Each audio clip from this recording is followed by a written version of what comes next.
Excellencies, नमस्कार। सबसे पहले मैं राष्ट्रपति रहमोन को एससीओ काउंसिल की सफल अध्यक्षता के लिए बधाई देता हूं। ताजिक प्रेसिडेंसी ने चुनौतीपूर्ण वैश्विक और क्षेत्रीय माहौल में इस संगठन का कुशलता से संचालन किया है। ताजिकिस्तान की आजादी की 30वीं वर्षगांठ के इस वर्ष में मैं पूरे भारत की ओर से सभी ताजिक भाई बहनों को और राष्ट्रपति रहमोन को बहुत बहुत बधाई और शुभकामनाएं देता हूं। एक्सेलेंसीज, इस साल हम एससीओ की भी 20वीं वर्षगांठ मना रहे हैं। यह खुशी की बात है कि इस शुभ अवसर पर हमारे साथ नए मित्र जुड़ रहे हैं। मैं ईरान का एससीओ के नए सदस्य देश के रूप में स्वागत करता हूं। मैं तीनों नए डायलॉग पार्टनर्स सऊदी अरब, इजिप्ट और कतर का भी स्वागत करता हूं। एससीओ का एक्सपेंशन हमारी संस्था का बढ़ता प्रभाव दिखाता है।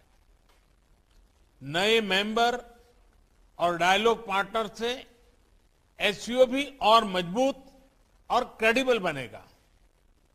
एक्सेलेंसी, एससीओ की 20वीं वर्षगांठ इस संस्था के भविष्य के बारे में सोचने के लिए भी उपयुक्त अवसर है। मेरा मानना है कि इस क्षेत्र में सबसे बड़ी चुनौतियां शांति, सुरक्षा और ट्रस्ट डेफिसिट से संबंधित है और इन समस्याओं का मूल कारण बढ़ता हुआ रेडिकलाइजेशन है। अफगानिस्तान में हाल के घटनाक्रम ने इस चुनौती को और स्पष्ट कर दिया है। इस मुद्दे पर एससीओ को पहल लेकर कार्य करना चाहिए। यदि हम इतिहास पर नजर डालें तो पाएंगे कि मध्य एशिया का क्षेत्र मॉडरेट और प्रोग्रेसिव कल्चर और वैल्यूज का एक प्रकार से गढ़ रहा है, किला रहा है। सूफीवाद जैसी परंपराएं यहां सदियों से पनपी और पूरे क्षेत्र और विश्व में फैली। इनकी छवि हम आज भी इस क्षेत्र की सांस्कृतिक विरासत में देख सकते हैं। मध्य एशिया की इस ऐतिहासिक धरोहर के आधार पर एससीओ को रेडिकलाइजेशन और एक्सट्रीमिज्म से लड़ने का एक साझा टेम्पलेट डेवलप करना चाहिए। भारत में और एससीओ के लगभग सभी देशों में इस्लाम से जुड़ी मॉडरेट, टॉलरेंट और इंक्लूसिव संस्थाएं और परंपराएं हैं।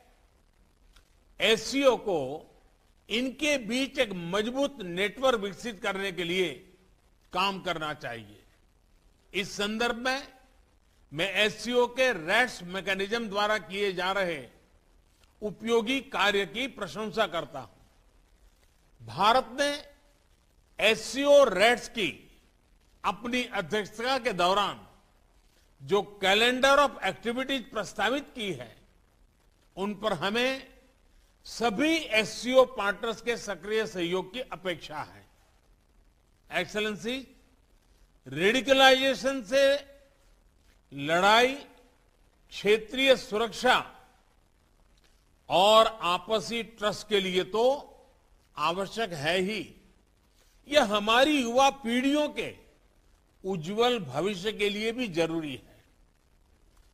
विकसित विश्व के साथ प्रतिस्पर्धा के लिए हमारे क्षेत्र को उभरती टेक्नोलॉजी में स्टेक होल्डर बनना होगा। इसके लिए हमें अपने प्रतिभाशाली युवाओं को विज्ञान और रेशनल थिंकिंग की ओर प्रोत्साहित करना होगा। हम अपने एंटरप्रेन्योर्स और स्टार्टअप्स को एक दूसरे से जोड़कर इस तरह की सोच, इस तरह की इनोवेटिव स्पिरिट को बढ़ावा दे सकते हैं। इसी सोच से पिछले वर्ष भारत ने पहले एससीओ स्टार्टअप फोरम और युवा वैज्ञानिक सम्मेलन का आयोजन किया। पिछले वर्षों में भारत ने अपनी विकास यात्रा में टेक्नोलॉजी का सफल सहारा लिया है।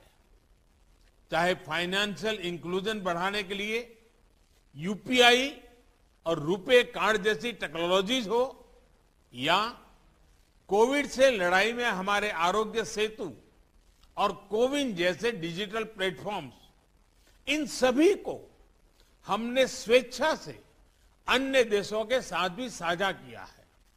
हमें एससीओ पार्टनर्स के साथ भी इन ओपन सोर्स टेक्नोलॉजी को शेयर करने में और इसके लिए कैपेसिटी बिल्डिंग आयोजित करने में खुशी होगी।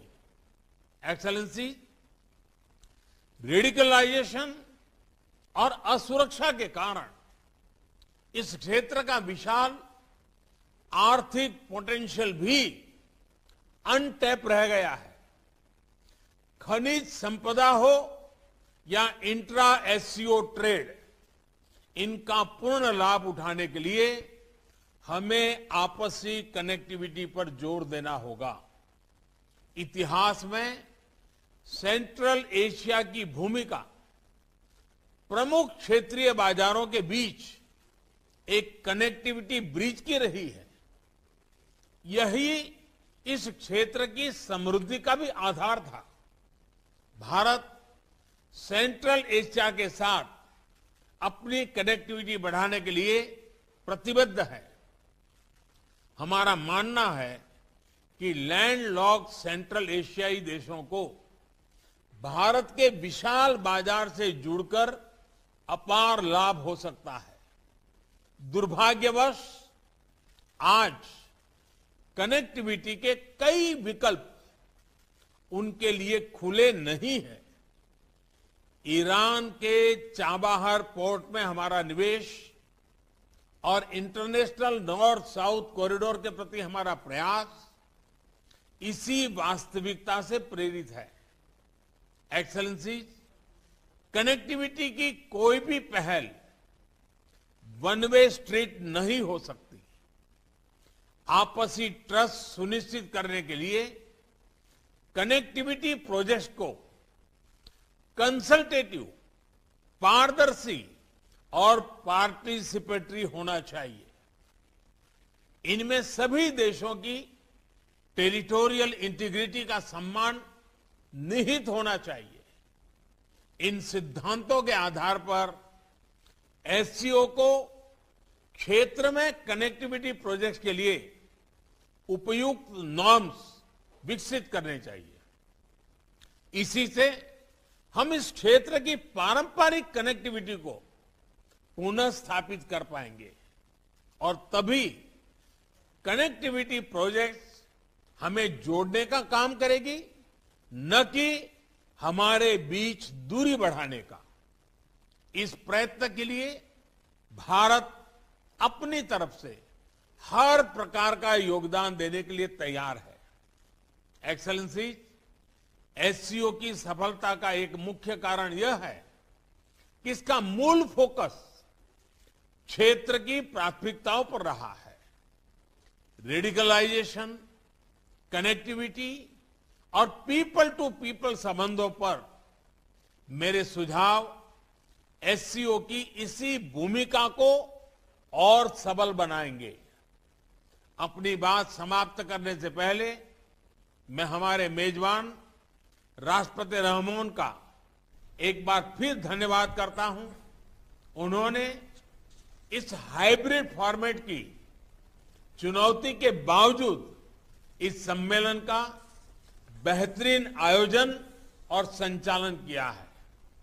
मैं आगामी अध्यक्ष उज्बेकिस्तान को भी शुभकामनाएं देता हूं और भारत के सहयोग का आश्वासन देता हूं। बहुत बहुत धन्यवाद।